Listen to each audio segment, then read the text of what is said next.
वैदिक विज्ञान पर इस 3 दिवसीय कार्यशाला के संपूर्ति सत्र में यहाँ उपस्थित सभी विद्वज्जनों को मेरा सतशः प्रणाम।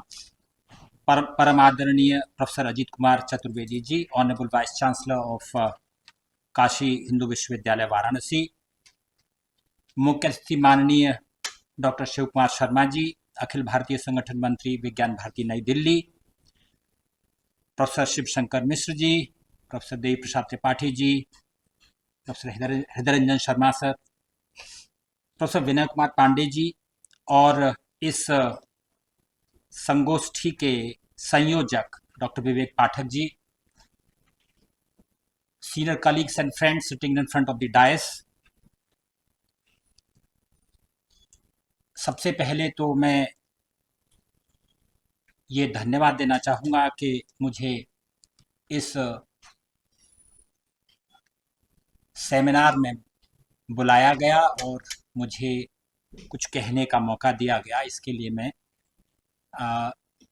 विवेक पाठक जी और प्रोफेसर विनय कुमार पांडे जी की टीम को और उनको धन्यवाद देना चाहूँगा। अपनी बात 5 मिनट में समाप्त करने का प्रयास करूँगा। यह बात तो स्पष्ट है और बहुत बात कही जा चुकी है मेरे से पूर्व वक्ताओं ने कि वैदिक परंपरा एक ऐसी व्यवस्था रही है जिसमें मानव और समाज, जिसे हम व्यष्टि या समष्टि के रूप में यदि कहें, तो दोनों की सर्वांगीण आवश्यकताओं और विकास के लिए वो पर्याप्त रूप से उपयोगी और पर्याप्त साधन रहे हैं। उसमें इस पर कोई विसम्मति का कारण नहीं बनता है। दूसरा एक प्रश्न जो प्रेम नारायण सिंह जी ने प्रस्तुत किया कि एंशिएंट साइंस और मॉडर्न साइंस के बीच जो दूरी है उसको कैसे पाटा जाए, ये प्रश्न। मैं विधि का विद्यार्थी हूं और उस विषय पर अपनी एक छोटी सी बात कह करके अपनी बात समाप्त करने की कोशिश करूंगा। विधि की दृष्टि से देखें तो मैंने बहुत सारी छोटी मोटी चीजें इकट्ठी करी, उन सब में जाना आवश्यक नहीं। समाज व्यवस्था कैसी हो, राजनीतिक व्यवस्था कैसी हो, प्रजारंजन क्या होता है, ये सब चीजें, वेलफेयर स्टेट, सब हमारे पास था। इसमें कहीं कोई कंफ्यूजन जैसी चीज नहीं। पर प्रश्न ये है कि जो हमारे पास उपलब्ध ज्ञान परंपरा है और इस वर्तमान में जो अब ज्ञान परंपरा से जो जिसे मॉडर्न साइंस कह रहे हैं या मॉडर्न सब्जेक्ट जो भी हैं हमारे, इंक्लूडिंग लॉ, इनसे जो उद्भूत संस्थाएं हैं उनके और इसके बीच में क्या संबंध है, कैसे हम उसको पाटे, ये एक प्रश्न है जो माननीय प्रेम नारायण सिंह जी ने उठाया और मैं इसको संक्षेप में उत्तर देने का प्रयास करूंगा। ये बात हमें समझनी होगी कि टाइम के हाईवे में वन वे ट्रैफिक होता है, you can not go back. तो ये तो संभव नहीं है कि जो वर्तमान संस्थाएं हैं, विधिक संस्थाएं, राजनीतिक संस्थाएं, उनको हम उखाड़ करके कुछ दूसरी व्यवस्था कर दें। ये तो संभव नहीं दिखता, वो शायद उद्देश्य भी नहीं है। एक छोटा सा एक्सपेरिमेंट संस्कृत विश्वविद्यालयों के माध्यम से हो रहा है और पिछले 2 वर्षों में जो केंद्रीय संस्कृत विश्वविद्यालय है उसने एक बीए एलएलबी कोर्स शुरू किया है। मैंने भी उसमें थोड़ा सा अपना कंट्रीब्यूशन दिया, जिसमें कि भारतीय विधि शास्त्र को या जो भारतीय परंपरा का जो विधि है उसे, उन मूल्यों को इस वर्तमान संदर्भ में समझाने का प्रयास किया जाए। ऐसा एक एक्सपेरिमेंट हो रहा है। तो इस दृष्टि से यदि हम देखें तो कुछ एक उदाहरण हमारे सामने है, जजमेंट्स हैं जिनके विस्तार में जाने की आवश्यकता नहीं है, जिसमें मीमांसा के सिद्धांतों को लेकर के हमारे इलाहाबाद हाईकोर्ट ने एक जजमेंट दिया।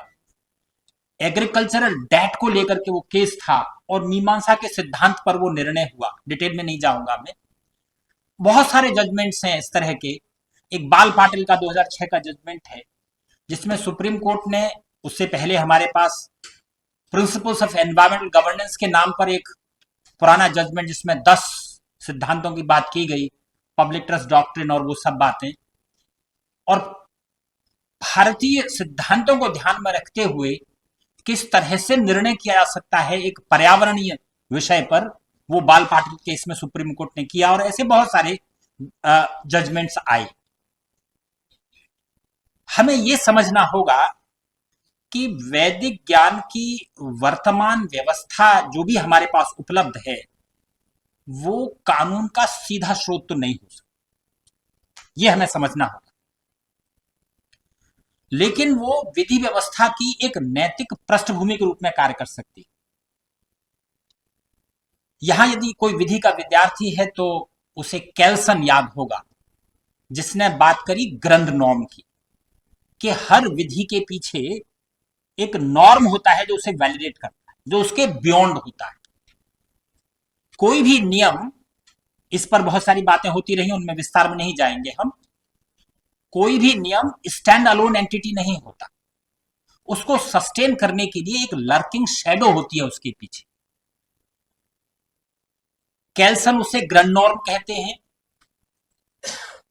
वर्तमान जो राजनीतिक और विधिक साहित्य है वो उसे कॉन्स्टिट्यूशनलिज्म के सिद्धांत के माध्यम से कई शब्दों में एनकैप्सुलेट करने की कोशिश करता है, जैसे constitutional morality, basic structure doctrine.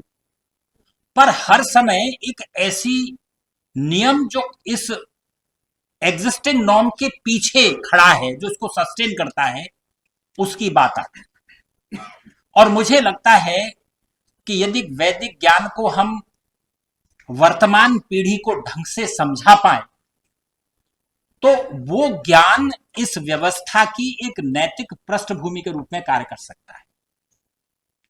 एक और दूसरा बात, और मैं अपनी बात समाप्त करूंगा, कि वर्तमान विधि व्यवस्था को लेकर के बहुत सारी बातें हैं। 5 करोड़ प्लस हमारे पास पेंडेंसी है, दुनिया भर की बातें कही जाती हैं, डिलेज हैं, सो एंड सो फोर्थ। हमारी विधिक व्यवस्था की जो माल फंक्शनलिटी है उसके पीछे एक बेसिक रीजन ये माना जाता है कि हमारे लीगल और सोशल नैरेटिव का जो गैप है, कि लीगल नैरेटिव कुछ और बात करता है और सोशल नैरेटिव कुछ और बात करता है। और जब हम किसी सोशल प्रॉब्लम को सॉल्व करने के लिए प्रयास करते हैं तो चूंकि ये सब व्यवस्था एक वेस्टर्न मॉडल पर आधारित है तो उन मॉडल्स को हम इंपोर्ट करते हैं, और इस कारण से वो गैप और बड़ा होता जाता है। उसका परिणाम यह होता है कि जो विधि हमारे सामने आती है उसको लागू करने की फ्रिक्शनल कॉस्ट अनबेयरेबल होती है। इसीलिए हम ये सोचते हैं कि इसे इंप्लीमेंट करना ही ठीक नहीं, यह छोड़ दिया जाता है, या तो बहुत ज्यादा होती है या कभी कभी वो ऑलमोस्ट अनइंप्लीमेंटेबल हो जाता है, फ्रिक्शनल कॉस्ट बहुत ज्यादा होती है। ऐसे बहुत उदाहरण दिए जा सकते हैं। उदाहरण के लिए डाउरी प्रोहिबिशन को ले लीजिए, चाइल्ड मैरिज प्रोहिबिशन एक्ट को ले लीजिए। चाइल्ड मैरिज प्रोहिबिशन एक्ट हमारे पास 200 साल से, पर क्या लगता है कि चाइल्ड मैरिज खत्म हो गई? डाउरी सिस्टम के बारे में अक्रॉस इंडिया, खाली उत्तर भारत की बात नहीं है, अक्रॉस इंडिया सैकड़ों वर्षों से बात हो रही। करीब 70-80 वर्ष पहले तो हमने एक डाउरी प्रोहिबिशन एक्ट भी बना लिया था, लेकिन डाउरी तो खत्म नहीं हुई। लीगल और सोशल नैरेटिव के बीच जो गैप है, यही वो गैप है जिसका आदरणीय प्रेमनारायण सिंह जी ने जिक्र किया। यदि हम इस ज्ञान को इस तरीके से, कि जैसे वो घड़े में पानी और कौवा उस पानी तक कैसे पहुंचे, इसके ऐसी कहानियों के माध्यम से, एक शौध परंपरा थी हमारी, उसके माध्यम से उस ज्ञान को हम वर्तमान पीढ़ी तक ला पाए तो मुझे लगता है इस तरह की संगोष्ठियों का जो उपयोगिता सिद्ध होगी। अपनी बात समाप्त करता हूं। Thank you so much.